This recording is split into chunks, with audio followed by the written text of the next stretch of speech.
అందరికీ నమస్తే. నేను మీ శ్రీ వెంకటేశ్వర్లు, జాతీయ చేనేత ఐక్య వేదిక సంఘం మరియు బీసీ నవచైతన్య వేదిక రాష్ట్ర అధ్యక్షుడిని. మిత్రులారా, ఈరోజు బీవైఎస్లో సోమవారం బాపట్ల జిల్లా కలెక్టర్ గారిని కలవడానికి వచ్చాము. రాష్ట్ర ప్రభుత్వం ఇటీవల నేతన్న సేవల పేరుతో రాష్ట్ర వ్యాప్తంగా 70,000 మందికో 60,000 మందికో ఇచ్చామని ప్రకటించింది. అలాగే గత 2 నెలల క్రితం కూడా చేనేతలకు 200 యూనిట్లు ఉచిత కరెంటు అమలు చేశామని చెప్పుకుంటుంది.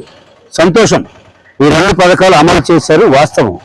కానీ అందులో ఉన్న లొసుకులేంటి, దాని మీద ఈరోజు మేము కలెక్టర్ గారికి వినతి పత్రం ఇవ్వడానికి వచ్చాం. ముఖ్యంగా ఈ రాష్ట్రంలో చేనేత జనాభా 18 కులాలు, 45 లక్షల జనాభా, చేనేత మీద ఆధారపడి బ్రతుకున్న కుటుంబాలు 1,00,000 కుటుంబాలు ఉన్నాయి. దీనికి మళ్ళీ ఉపవృత్తులు కూడా ఉన్నాయి. గత దశాబ్ద కాలంగా జగన్మోహన్ రెడ్డి గారి ప్రభుత్వంలో, అంతకంటే ముందు చంద్రబాబు నాయుడు గారి ప్రభుత్వంలో, ఇప్పుడు ఈ ప్రభుత్వంలో కూడా మేము అనేక సార్లు కలెక్టర్ల ద్వారా ముఖ్యమంత్రి గారికి ఎన్నోసార్లు విన్నవించుకున్నాం. చేనేత ఉపకులాలకు కూడా మీరిచ్చే నేతన నేస్తం కావచ్చు, గతంలో ఈరోజు నేతన సేవలో కావచ్చు, ఈ చేనేతలకు ఇచ్చే పథకాలు కండలు చుట్టే వాళ్ళకి, అచ్చు ఎతికే వాళ్ళకి, మలలు కట్టేవారికి, రంగులు అద్దేవారికి, పడుగులు చేసేవారికి, ఈ రకంగా అచ్చులు కట్టేవారికి, మళ్ళీ పడుగులు చేసేవారికి, ఈ రకంగా 9 ఉపవృత్తులు ఉన్నాయి. ఈ అందరికీ నేతన్న నేస్తం కావచ్చు, ఇప్పుడు నేతన సేవలు లేదా గత 2 నెలల క్రితం అమలు చేసిన చేనేతలకు ఉచిత 200 యూనిట్ల విద్యుత్ కూడా అమలు చేయాలని కోరుతున్నాం. కానీ ఈ రాష్ట్ర ప్రభుత్వం పరచేరు పెట్టింది, గత ప్రభుత్వం కూడా ఇలాగే పరచేరు పెట్టింది. మేమేమంటున్నామంటే, మీరు చేనేతలకు చేస్తుంది అరాకొరా చేసి చేతులు దులుపుకొని మేము పథకాలు అమలు చేసామంటే కుదరదు. ఈ రాష్ట్రంలో 45 లక్షల జనాభా, మేమంతా ఓట్లేస్తేనే ఈ కూటమి ప్రభుత్వం 3 పార్టీలు అధికారంలోకి వచ్చాయని మర్చిపోవద్దు.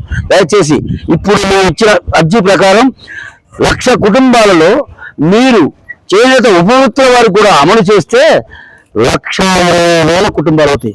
1,20,000 మందికి మీరు అమలు చేయాలి.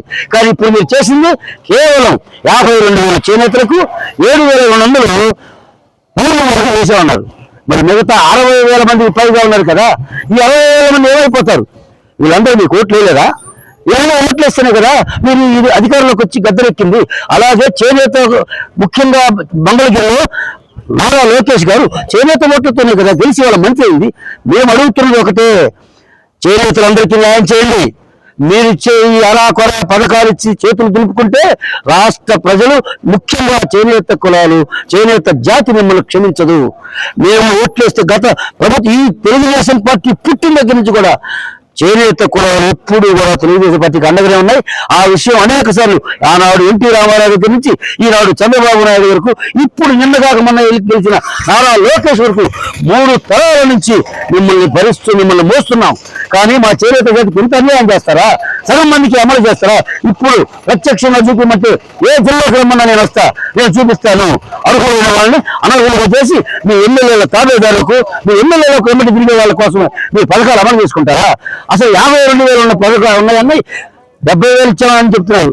ఏమో ఈ 15,000 ఎక్కడి నుంచి వచ్చాయి? 7,000 పౌరుల మూల పోతే 13,000 మీరు అంటే మీ దొంగ సర్టిఫికేట్లు పెట్టి మీరు మాత్రం అమలు చేసుకుంటారా? మీ పక్కన ఉండే తాబేదారులకు, మీ పక్కన ఉండే మీ కార్యకర్తలకు, వాళ్ళ కోసం అయితే అర్హులైతే ఇవ్వండి. కానీ మగ్గం లేని వాళ్ళకి కూడా అమలు చేశారు మీరు. మాకు ఇప్పుడు చెప్తున్నాను నేను, మగ్గం లేని వాళ్ళకి చేనేత అంటే తెలియదు, అసలు చేనేత కులం కూడా కాదు. ఇంత అన్యాయం ఎలా చేస్తారండి? గతంలో జగన్మోహన్ రెడ్డి ఇలాంటి లొసుకులు పెట్టి దొంగ పనులు చేసే ఇవాళ 11 సీట్ల పరిమితం అయ్యాడు. రేపు మీరు 3 పార్టీలు 3 రోజులు 6 సీట్లకి పరిమితం అవుతారు. గుర్తుపెట్టుకోండి, ఈ ప్రభుత్వాన్ని మేము ఎప్పుడూ కూడా మేము చేనేతలము ప్రభుత్వాలను ధిక్కరించే పనులు, లేకపోతే అనాగరిక పనులు, అన్పార్లమెంటరీ భాష మేము వాడం. కానీ ఎందుకు చెప్తున్నాం? కడుపు రగిలిపోతుంది. కుటుంబాలు, చేనేత పరిశ్రమలు సర్వనాశనం చేశారు ఈ పాలక వర్గాలన్నీ కలిపి. ఈ రోజు ఇచ్చే పథకాలు కూడా అరాకొర వాళ్ళకి ఇచ్చుకుంటూ, అసలు మగ్గం అంటే తెలియని కూడా అమలు చేస్తుంటూ నిజమైన అర్హులందరినీ అనర్హులుగా ప్రకటిస్తే మేము ఎవరికి చెప్పుకోవాలి? అందుకే కలెక్టర్ గారికి చెప్పాం, ప్రభుత్వానికి విన్నవించుకుంటున్నాం. మళ్ళీ ఒకసారి రెక్టిఫై చేయండి. మీరు నిజాయితీగా అందరికీ పథకాన్ని అమలు చేస్తేనే మీరు మళ్ళీ అధికారంలోకి వస్తారు. లేదంటే ప్రజలు వాళ్ళ నిర్ణయాలు తీసుకుంటారు. మరో ప్రభుత్వం వస్తుంది, ఈయన పోతే ఆయన, ఆయన పోతే ఈయనని. ఆ రెండు ప్రభుత్వాలే కాదు, ఈ దేశంలో నిన్నగా మనం చూసాం కాక్రోచ్ ఉద్యమం ఢిల్లీలో, అంతకంటే ముందు తమిళనాడులో చూసాం. 34 దశాబ్దాలుగా ఉన్న 2 పార్టీలని అన్నాడీఎంకే డిఎంకే రెండింటిని పక్కన పెట్టి విజయ అధికారులకు వచ్చారు. అలాగే ఎవరో ఒకరు వస్తారు. చాలా మంది రాష్ట్రంలో మేధావులు, బుద్ధిజీవులు ఉన్నారు. అంతా కలిసి మిమ్మల్ని ఎప్పుడైనా సరే మీరు ప్రభుత్వాలు ఎప్పుడైనా ప్రజలకు అందుబాటులో ఉంటూ ప్రజలకు న్యాయం చేస్తేనే మనగలుగుతారు. లేదంటే మీ అధికారం కోల్పోతారు.